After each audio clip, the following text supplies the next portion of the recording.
مسلمانوں کی طرف سے جو ہمیں محبت ملی وہ بھی بہت بڑی اسلام میں ہمارا آنے کا بہت بڑا ذریعہ تھی، بہت بڑا سبب تھا کہ ہم جن کو کافر سمجھ رہے ہیں، جن کو ہم علماء کو ہمیں اپنا دشمن سمجھ رہے ہیں، وہ تو ہمارے خیر خواہ ہیں،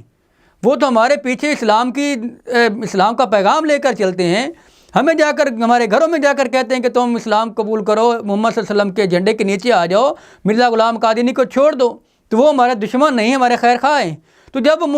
ہمارا علماء کے ساتھ وہ جو دل میں ایک نفرت کا مزاج تھا، جب اس کو ہم نے محبت کے مزاج میں بدلا تو پھر ہمیں سمجھ آئی کہ اسلام اور قادیانیت کیا ہے۔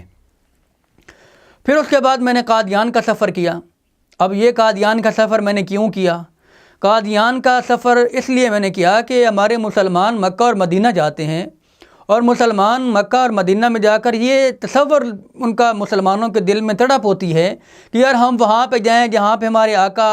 سرور دو جہاں حضرت محمد مصطفیٰ صلی اللہ علیہ وسلم پیدا ہوئے، وہاں پہ رہے پلے بڑے، وہاں پہ ان کا جو وصال ہوا، دنیا فانی سے انہوں نے رخصت کی، رحلت فرمائی۔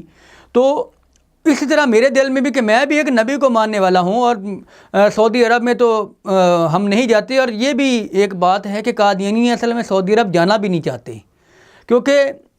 قادیانی جو ہے اس نے جب بھی دعا کرنی ہے اس نے قادیان جانے اور مرنے کی وہاں پہ دعا کرنی ہے۔ یہاں قادیانیوں کا ایک شعر میرے ذہن میں آ رہا ہے، قادیانیوں کا یہ شعر ہے کہ قادیانی کا یہ شعر ہے کہ احمدی وہ ہیں جن کے جب دعا کو ہاتھ اٹھیں، تڑپ تڑپ کے یوں کہے کہ ہم کو قادیاں ملے۔ تو ہمیں بھی یہ تڑپ تھی کہ ہم قادیان میں جائیں، کیونکہ مکہ مدینہ سے تو ہمارے دل ہٹے ہوئے تھے، اور ہمارے دل میں مرزا غلام قادیانی کی محبت رسول اللہ صلی اللہ علیہ وسلم سے زیادہ تھی۔ تو اس لیے میں نے بھی مرزا غلام قادیانی کے قادیان میں جانے کا سفر ارادہ کیا۔ تو دسمبر میں قادیان کا جو جلسہ ہوتا ہے اس میں ایز مربی کے طور پہ، اپنی خدمت خلق کے طور پہ وہاں پہ جانے کا ارادہ کیا۔ پھر وہاں پہ قادیان میں کچھ عرصہ گزارا، وہ تقریباً 3 ماہ کا ٹائم آف پیریڈ تھا، ویسے ویزا تو زیادہ تھا، لیکن 3 ماہ کا عرصہ میں نے وہاں پہ اس لیے گزارا کہ میں نے مرزا بشیر الدین محمود کی وہ تحریرات پڑھی تھیں جس میں وہ کہتا ہے کہ اب مکہ اور مدینہ کی چھاتیاں روحانیت کے لحاظ سے خشک ہو چکی ہیں، اب نور اور فیض کے چشمے قادیان سے جاری ہوں گے۔ تو میں وہ نور اور فیض کے چشمے دیکھنے کے لیے وہاں پہ گیا، اور وہاں پہ واللہ میں کہہ سکتا ہوں کہ مرزا غلام قادیانی جہاں جہاں رہا آج بھی وہاں سے بدبو آتی ہے۔